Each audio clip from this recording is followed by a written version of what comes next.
Слитую и невнятную концовку Блича обычно объясняют тем, что манга утратила свою популярность и воротилы бизнеса заставили Тайта Куба завершить свой труд. Когда я сделал опрос в сообществе, 68% из более 700 человек высказались за эту теорию. Про нее много говорили ютуберы, как русскоязычные, так и зарубежные. Да что уж там, даже я в нее верил. Но она далека от истины, и я вам это покажу. А с вами Стил, вы на канале Steel Editing. И здесь я рассказываю про все, что мне интересно. Но сначала следует задаться вопросом, а был ли Блич вообще популярен? Вы уже кричите в монитор: автор, ты кукухой поехал! Блич же из большой тройки!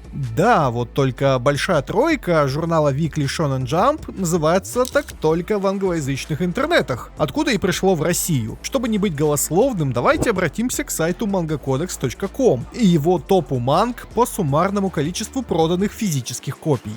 Понятное дело, на первом месте находится уникум из мира манги — One Piece, детище Эйчиро Оды, который разошелся уже практически полумиллиардным тиражом. Абсолютно непререкаемый лидер, нагнувший по продажам Бэтмена и уступающий лишь комиксам про Супермена. Но вот на втором месте внезапно неизвестная русскоязычному зрителю манга про профессионального киллера Голго 13. Своего рода тоже уникум, ведь это самая долгоживущая манга в принципе. Она как начала выходить в январе 1969 года, так и выходит по сей день, даже после смерти автора в 2021 году. Не буду затягивать ролик, Наруто на 4 месте, а Блич вообще на 13-м. Ярый фанат Блича скажет, что это мало, мангу не оценили по достоинству и вообще Тайта Куба гений. Но все строчки выше заняла манга, которую можно назвать знаковой для Японии. Это и Dragon Ball, и Дораэмон, и Блэк Джек,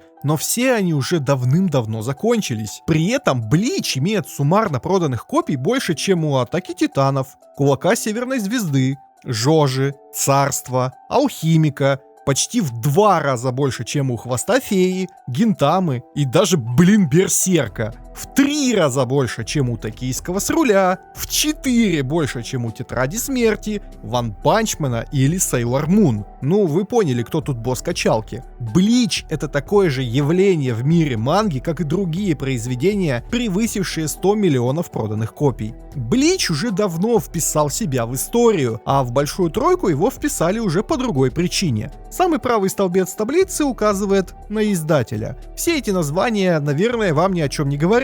Но что если я скажу, что Shueisha — это компания, которая выпускает Weekly Shonen Jump? Да, большинство манги из топа вышло из их издательства. А если отсортировать по времени выхода, то получится, что на рубеже веков основными столпами, которые поддерживали журнал в частности и издательство вообще, это они — One Piece, Наруто и Блич. После золотого века издательства, который начался примерно в 1985 году, ближе к концу столетия резко упали продажи. Я не буду лезть в экономику Японии, ролик все-таки не про это. Кто захочет, сам загуглит японский экономический пузырь и потерянное десятилетие. Я же скажу, что в 1998 выходит One Piece, в 1999 выходит Наруто, а в 2001 Блич. Именно их сверхпопулярность на разных временных промежутках и позволила остаться Джампу на правах самого популярного журнала в Японии, а издательству Shueisha — самого крупного издательства.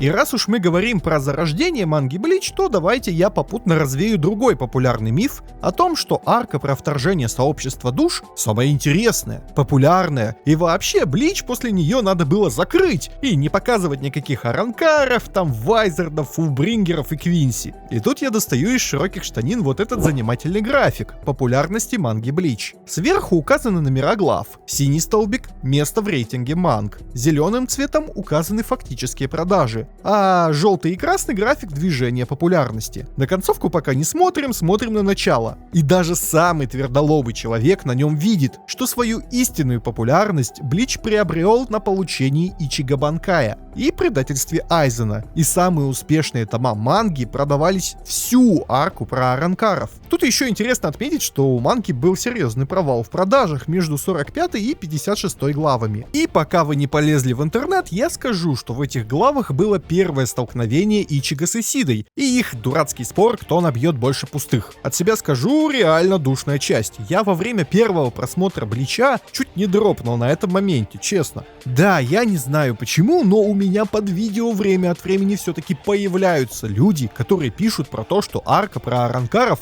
слабая и неинтересная. Как вы видите, они со своим мнением в явном меньшинстве. На создание этого видео мне пришлось потратить много времени для нахождения информации, на которую можно опереться, для того, чтобы ее анализировать. Задача этого ролика — разбить вдребезги устоявшееся мнение и стать знаковым для русскоязычного комьюнити фанатов Блич. Поэтому ваша поддержка очень важна. Каждый лайк и комментарий увеличит охват людей, которые, возможно, поменяют свое мнение. А еще вы можете отблагодарить меня материально, подписавшись на Бусти. От этого вы получите не только глубокое моральное удовлетворение, но и ранний доступ ко всем роликам, которые еще и будут полностью без цензуры, если такую мне придется поставить по правилам Ютуба. Спасибо за то, что вы смотрите, и продолжаем дальше. Как видно из графика, арка про Фуллбрингеров оказалась провальной. Новая, неизвестная ранее сила просто появляется в сюжете и начинает снова доставать Ичиго. Не самые запоминающиеся персонажи, не самые эпичные способности, да и просто усталость от перенапряжения от глав, закончившихся эпичным файтом Ичиго против Айзена, сделали свое дело. Только вот полноценно анализировать по этому графику у нас не получится. Он не полон и не охватывает еще минимум 80 глав. Поэтому я достаю из широких штанин другой график.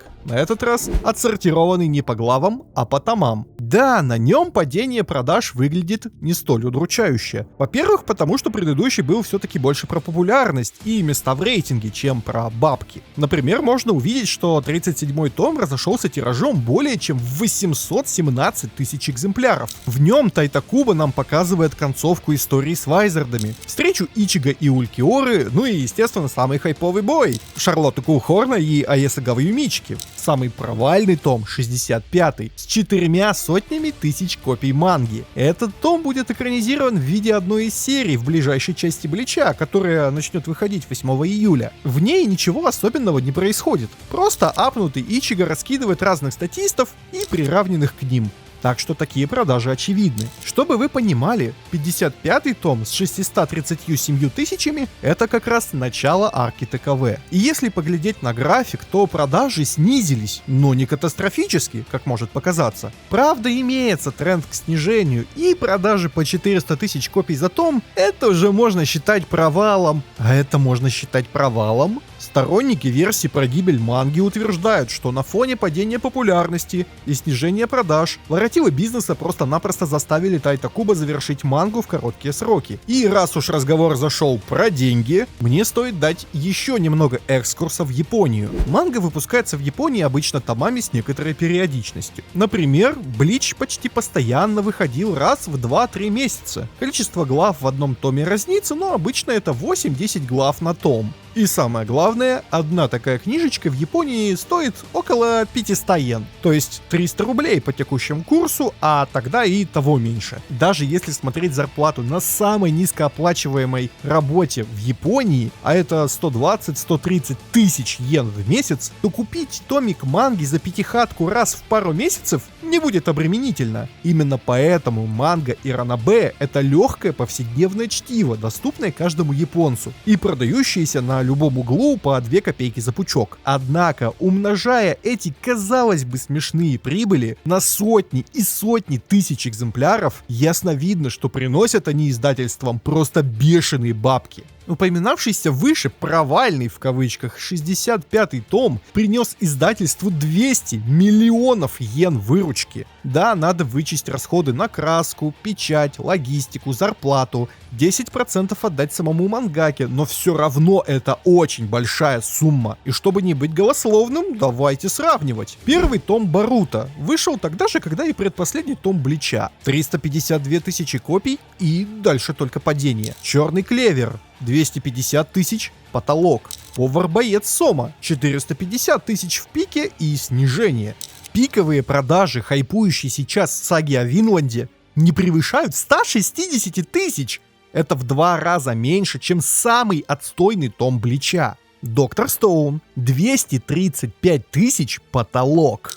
Звездное дитя. Есть инфографика только по первым 5 томам, но до Блича как до Китая раком. Голден Камуй 350 тысяч проданных копий в пике, затем идет медленное снижение продаж. Ваши любимые Бакемоногатари. Ну тут вообще не про что говорить. Человек-бензопила показывал стабильный рост, но основной хайп пошел уже после анонса аниме, который бустанул популярность. К сожалению, более новой инфографики я не нашел. Напоминаю, что в 2016-м, когда заканчивалась манга Блич, аниме уже 3 года как закончилось на весьма печальной по рейтингам ноте. Ну ладно, давайте уже серьезное дерьмо. Хвост феи. В принципе, за всю свою жизнь ни разу по продажам не переплюнул даже провальную концовку Блича. Но примите во внимание, что его популярность еще и постоянно бустила выходившее аниме. Ну вы поняли. Моя геройская академия. Продажи манги в среднем выше, чем у Блича, но до хайпа арки Арранкаров с продажами по 800 тысяч экземпляров не дотягивает. Атака титанов. Ну, эта манга с самого начала взяла планку популярности. Аниме просто порвало все чарты и вытащило мангу на какие-то совершенно нереальные продажи. Когда один том продается почти 2-миллионным тиражом, это уже уровень One Piece. Кстати, о нем и о Наруто. У Нарика в принципе за последние тома был достаточно стабильный график, хотя и он медленно проседал в диапазоне от 62 по 71 том. Видать, сказывалась усталость от крупного тайтла, который идет уже который год. One Piece. И график продаж по последним 50 томам. И даже тут все продажи по 3 миллиона каждый том. И даже тут можно увидеть тенденцию к снижению. Полагаю, тоже из-за того же, что и у Наруто. Усталость аудитории. Как бы ни был популярным кусок, каким бы ни был крутым Ода, жить, читая одну и ту же мангу 25 лет подряд, задолбает любого. Ну и закончим наш обзор рынка японской манги Кимецу но Яйбой. Она же Клинок, она же КРД, она же нафиг никому не нужная манга с высокими, но не выдающимися результатами. Но только до релиза аниме. Резкий скачок и просто бешеную популярность вы и сами прекрасно видите на экране. Мне кажется, мангака должен ноги целовать студии Ufotable за столь выдающуюся аниме-адаптацию. Потому что именно она и дала такой резкий скачок популярности, выкинув за борт даже One Piece в плане продаж. Ну, и что мы можем вынести из этого рынка японской манги? Ну, кроме того, что Нагатора в 3 раза хуже продается, чем около хентайная манга про школьных извращенок. А то, что около 2014 года продажи у всей большой тройки начали снижаться. У кого-то, типа Наруто, медленнее, у кого-то, типа Блича, быстрее, но тенденция к снижению — это общий процесс. И здесь проявляется главная ошибка фанатов теории умирания манги Блич. Всю эту статистику можно найти в интернете, да, но статистика — ничто без качественного анализа. А анализировать надо не только сухие цифры, но и то, что их окружает.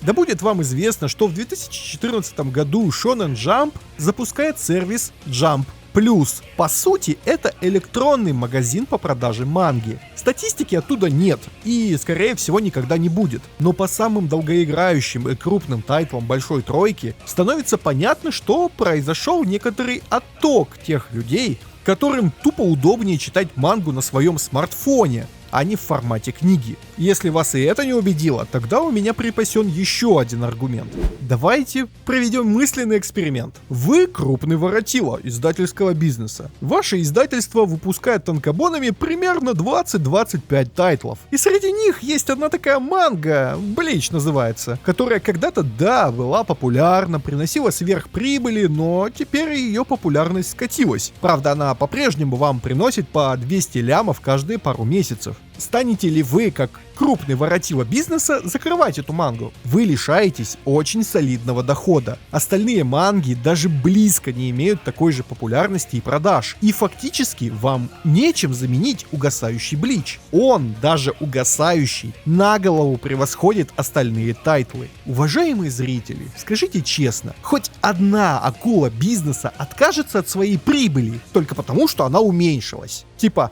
приходит такой босс к бухгалтерам и говорит: мы, короче, через пару месяцев будем получать на 200 лямов йен меньше. Расходы урезать, инвестиции свернуть, а себе я зарплату платить вообще не буду. Ну бред же, согласитесь. Никто не откажется от больших бабок. Все равно другого такого тайтла, похожего на Блич, им было не сыскать. То есть это тупо убыток. Это же буквально отпилить сук, на котором ты сидишь. Ладно, был бы другой, более популярный и набирающий обороты тайтл. Так нет же, франшизу всегда доят до последнего. Фанатам Звездных войн соболезную, кстати. Или что? Давайте One Piece закроем после 80-го тома. А то, видите ли, 81-й том продался на более чем 200 тысяч экземпляров меньше. Все, он скатился. Вызывайте его ко мне на ковер. Пусть сворачивает свой вшивый грандлайн. Даем ему 2 месяца и пусть катится колбаской. Вы вообще представляете такой гипотетический сценарий? Нет, он просто абсурден. Но, к сожалению, случаев, когда закрывают провальную мангу, тоже достаточно. Более того, в последние несколько лет в этом же самом Shonen Jump наметилась тенденция, что они сначала пускают мангу в оборот, и если она не набрала рейтинги и популярность за 30-50 глав, ее без сожаления закрывают. Да, это совсем нечестно. Но исходя из холодного денежного расчета, это выгодная стратегия. Молодых мангак и их идей просто пруд-пруди. И издательство может себе позволить потратиться на проверку, взлетит или не взлетит.